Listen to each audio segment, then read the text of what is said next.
Hai Sobat iDuit, ketemu lagi di seri mengelola utang nih. Video seri pertama udah ngomong tentang apa sih beda aplikasi kredit online sama KTA di bank. Video berikutnya udah ngomongin tentang bagaimana kita menyikapi utang secara bijaksana, bukan malahan merusak masa depan kita dan keluarga kita. Nah, hari ini kita tiba pada kesimpulan nih. Yang mana sih yang lebih baik, aplikasi kredit online atau KTA dari bank, kredit tanpa agunan? Seperti biasa, tolong klik dulu ya tombol subscribe dan lonceng, biar nggak ketinggalan video-video yang membantu mengelola dompet kamu dan keluarga kamu. Sedikit ringkasan dulu nih dari video-video sebelumnya. Beda antara aplikasi kredit online dan KTA bank adalah pertama pada proses persetujuan kredit. Dari sejak kamu minta duit sampai di rekening kamu. Kedua, pada jangka waktu peminjaman dan jumlah maksimal yang bisa kamu pinjam. Dan ketiga, pada saat penagihan. Sementara pada video berikutnya, kita tahu bahwa utang itu butuh perencanaan, perhitungan yang matang, dan disiplin. Nah, dari kedua video di atas nih, kita akan coba memilah mana sih yang lebih baik di antara kredit online atau KTA di bank. 1. KTA bank dengan proses persetujuan yang lambat, mahal, dan hati-hati membuat kita mikir 2 kali sebelum ngutang. Manusia itu kalau lihat apa yang dipengenin, yang lain langsung hilang dari ingatan. Itu normal sih. Psikologi bahkan punya nama untuk perilaku ini. Efek burung unta. Ia tahu kan kalau burung unta itu lagi takut, ia memasukkan kepalanya ke tanah. Dia pikir kalau dia nggak bisa lihat apa-apa, yang ngejar juga nggak bisa lihat dia. Lucu ya? Ya sama itu. Orang normal kalau melihat sesuatu yang diinginkan langsung lupa sama jumlah uang di dompet. Langsung yang muncul mungkin kartu kredit, atau bayar pakai cicilan yang ditawarkan toko, atau langsung ngutang kredit online. Padahal begitu dia sadar, pulang dimarahin istri, aduh langsung nyesel. Nah, kalau kamu termasuk orang yang seperti itu, istilah gaulnya mungkin lapar mata atau shopaholic atau hedon, pinjam ke bank bisa jadi solusinya. Maksudnya gini, karena pinjemnya lama, ngerepotin, ngeselin, akhirnya kamu akan bilang, udah deh, nggak usah aja, nggak butuh-butuh amat kok. Nah, hore, berhasil kan? Nggak jadi beli. Tapi kalau kebutuhan itu memang urgent, misalnya ada yang sakit parah, ya memang pasti kecepatan jadi sangat penting.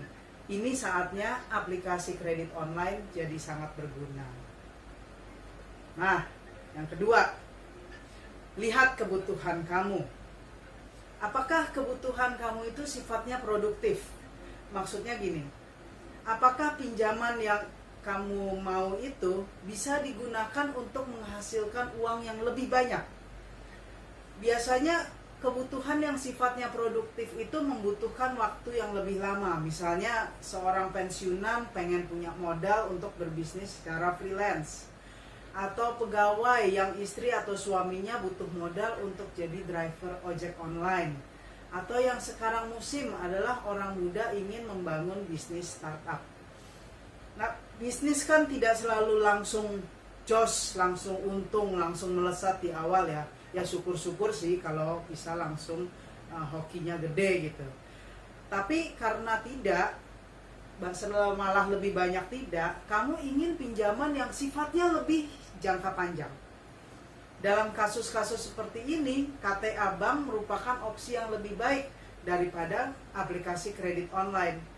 Jauh lebih baik lagi bagi kamu untuk ditagihnya entar-entaran, daripada pusing mikirin gimana bayar utang. Lebih baik kan konsen ke mengembangkan bisnis kamu daripada pusing diteror sama debt collector. Nah, kalau misalnya kamu beruntung bisnis kamu ternyata cepat menghasilkan duit, ya tinggal bayar lebih cepat. Walaupun ada sedikit biaya yang harus kamu bayar kalau bayarnya lebih cepat. Paling enggak kamu sudah punya duitnya duluan. Mending kebanyakan duit, bingung ngabisinnya, daripada nggak ada duit tapi ditagih, kan? Nah, sebaliknya, kapan sih kredit online bisa baik untuk bisnis? Kalau misalnya kamu tahu bahwa kebutuhan akan duit kamu itu sifatnya jangka pendek. Misalnya ada customer kamu yang belum bisa bayar karena lagi pergi ke luar negeri. Tapi kamu butuh nih duitnya sekarang untuk bayar pemasok kamu. Kredit online bisa jadi pilihan. Cuman pastikan bahwa pembayaran dari customer kamu itu sifatnya pasti. 3. Apakah kamu akan dapat membayar pinjaman kamu itu dengan mudah tanpa mengurangi kualitas hidup kamu? Maksudnya gini, kamu punya gaji 4 juta. Biaya hidup bulanan kamu karena masih numpang di rumah orang tua itu mungkin cuma 1 juta. Jadi cicilan pinjaman 500.000 enggak akan terasa. Masih banyak yang sisanya untuk ditabung. Nah, kalau begini nih kasusnya, pinjaman dari kredit online nggak jadi masalah. Malahan kalau kamu pinjam ke bank, orang bank akan lebih ngerepotin. Dia nanya terus kenapa pinjamnya cuma segitu. Akhir-akhirnya malahan kamu akan pinjam lebih banyak, padahal kebutuhannya nggak ada. Yang harus dipikirkan atau dipertimbangkan keempat adalah, sampai sekarang aplikasi kredit online itu belum terbukti pengelolaan keamanan datanya. Masih banyak kemungkinan data yang kita masukkan ke aplikasi itu bocor ke tempat-tempat lain. Memang ini terjadi di beberapa bank juga, tapi paling tidak bank itu punya reputasi yang sudah lama, yang sudah besar, yang kepengen ia pertahankan. Jadi kalau ada kasus-kasus bocoran data kayak gitu, ia akan berupaya menanganinya secara serius. Sementara karena kredit online masih banyak yang startup, mereka tinggal tutup aplikasinya, buat lagi dengan merek baru. Selesai. Kasusnya nggak terselesaikan, data kamu tetap keambil oleh orang lain yang kamu tidak inginkan. Jadi pertimbangkan bagaimana kamu ingin data kamu tetap aman dalam memilih kreditor kamu. Banyak ya, tapi gini, ini nih list yang harus kamu jawab sebelum kamu menentukan pilihan sumber pinjaman kamu. 1, tanya orang-orang terdekat kamu.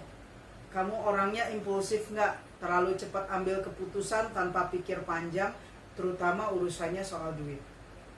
2, pertimbangkan apakah kamu orang yang mampu mengelola keuangan kamu secara mandiri dan hati-hati. Gampang. Kalau kamu selalu merasa kekurangan duit, maka kamu harus belajar. Kalau kamu bisa cari orang untuk ngajarin, nah salah satunya adalah konsultasi dengan orang bank soal kemampuan keuangan kamu. Lalu ketiga nih, apakah duit yang kamu butuhkan itu akan menghasilkan duit yang lebih banyak lagi? 4, apa kamu sangat membutuhkan duit itu dengan segera atau bisa ditunda sebenarnya? 5, apa kamu bisa melunasinya dengan mudah? Dan 6, apakah kamu memandang data pribadi kamu itu harus sangat dijaga? Jumlahkan jawaban kamu. Kalau bagian kanan lebih banyak dari bagian yang kiri, maka lebih baik kamu pilih KTA Bank. Kalau yang kiri lebih banyak, maka pilihannya terserah kepada kamu. Nah, video berikutnya akan ngomongin gimana sih cara ngitung duit yang harus kamu bayarkan tiap bulan ke kreditur. Apa maksudnya dengan grace period? Apa keuntungan fixed rate, floating rate? Apa itu PA di belakang angka persen bunga pinjaman? Itu akan sangat berguna ketika kamu merencanakan utang kamu. Jadi subscribe, pencet bel langsung. Jangan sampai ketinggalan tips-tips berharga lainnya. Oh iya, silahkan komen di sini kalau kamu butuh jawaban-jawaban atas pertanyaan lain seputar mengelola dompet dan keuangan keluarga Anda. Sampai ketemu, salam iDuit, semoga selalu sejahtera.